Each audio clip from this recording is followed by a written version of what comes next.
President Obama's trip to Cuba.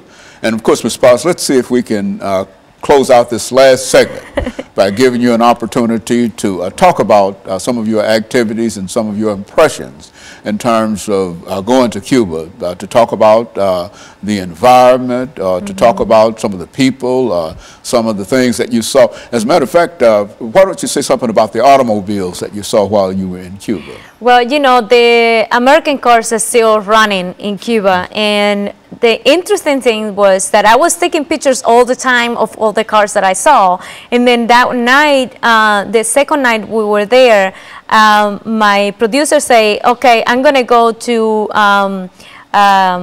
Floridita and have a daiquiri. And said, no, wait a minute, I'm going too. I want to have a daiquiri too. And we went, the musicians were playing, and then when we were walking along the street, there was just one car that stopped, and I said, do you mind if you can open the hood and let me see what kind of motor you have in there? He had a 1998 Nissan motor in it. And I was, yeah, and I was like, wow, and you still have that thing running? And say, yeah, I gotta keep it running. So he had it as a taxi. So everywhere you went, you see the cars all over the street. Old model cars, old models, American yes, cars yes. for the most Chevy, part. 1950, 1960, 79, I mean, all of them. And it carried you back. What were your impressions? I mean, how did you feel being involved in that kind of environment? Oh my God, I really have no words to describe how is the feeling. It was just a lot of excitement, you know, and to be there in such a historic moment. For me, as Cuban and Cuban American, it was quite extraordinary. And the most important thing was, I said I had my own James Bond because we had a Secret Service person assigned to us as a member of the press for the White House. So everywhere we went, he will go with us, and they will give us a special credential for every event. We were divided in two groups because the time between one event and the other one were so small that we all couldn't go at the same time to all the events. So I got the opportunity to go to 4 of them, which was the airport, the speech to the Cuban people, the joint statement by the 2 presidents, and the baseball game, which everybody was allowed to go because it was the last event of the day or his trip. And it was quite something to see him that close to me because I seen him before close, but not that close. And he was genuinely happy to be there and to be there with his family. And I wish I would have had the time to go to one of the events with Michelle Obama, especially one that she spoke to the high school girls. But you know, you just have to do what they tell you that you have to do, and you just go and do it. And so looking back over it, you think that this was quite an experience, and it's one of the experiences that you're trying to share with other people by way of your television show. Is that what, that's what you're doing? Yeah, my TV show is called Entertainment Circle, and it's online on my own website called Entertainment Circle Network. And the trip to Cuba, I named it To Cuba with Obama. So they put the hashtag TW and 2CWO, they will find all my coverage on Twitter, on Facebook, and all social media, and on my website. And I do honestly want to tell people that they have to go and check out Cuba and meet the people and feel the love and feel their energy and see for their own eyes what they are suffering, because politics is politics and people are people. You know, so you have to separate the two. You cannot get the politics in between the prosperity of the Cuban people, because they will never prosper.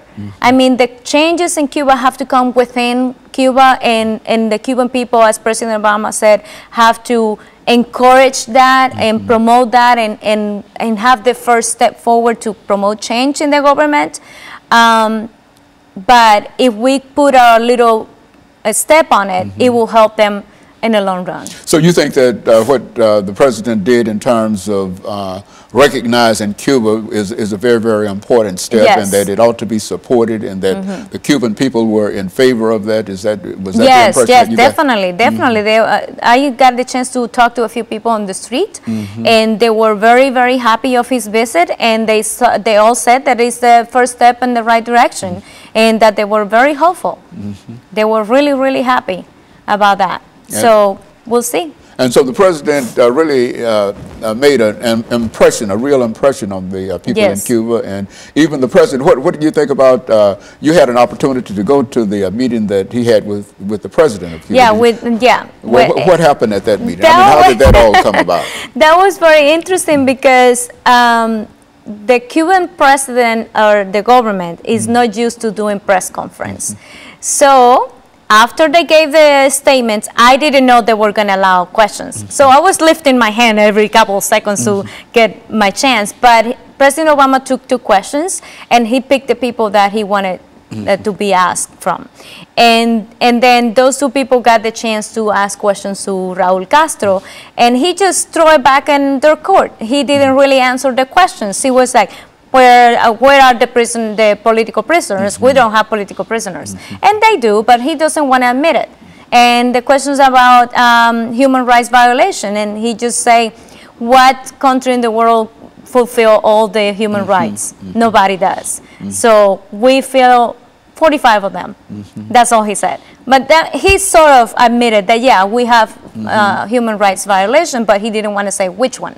But overall, you think that it was a very, very positive experience that you had by going to Cuba with the president, and that you think the president made a very, very positive impression on the people of Cuba. Is that what? Yeah, definitely it was. And I just talked to my mom 2 days ago, and she said things are still not moving, you know, since are kind of like there were, but the parliament is in session right now, so they're waiting to see what happened after the parliament. Fidel Castro came out on television yesterday and spoke and said that he's going to die soon, and that he hoped that the Cuban people and the people that stay in power continue with his vision of the country and his revolutionary thoughts. So I hope not.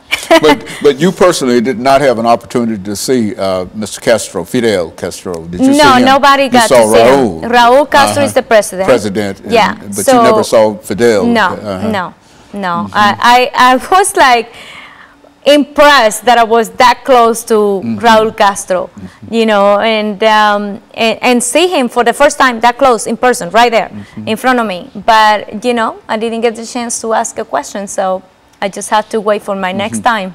Okay, so we've got about 2 minutes, Ms. Paz, and anything that you might like to say in terms of your trip to Cuba, or in terms of the president, or whatever, this will be your opportunity to do so.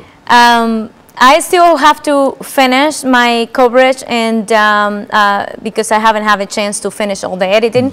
And the other thing is that since I have to put the money myself to go for this trip, because I'm an independent journalist, I had started a GoFundMe campaign, and we're still trying to raise the rest of the money to pay the White House. I just received the first bill, and it was $4,000 just for the plane.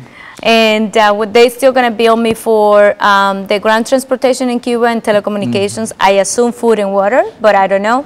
So I'm praying that it's not over $2,000. So that's it. It was quite shocking that it will be that expensive, but I wouldn't change it for the world. You think it was worth it? It was totally the cost that you had to pay in reference to doing that, and the images that you have, and some of the experiences that you have was certainly worth it as well.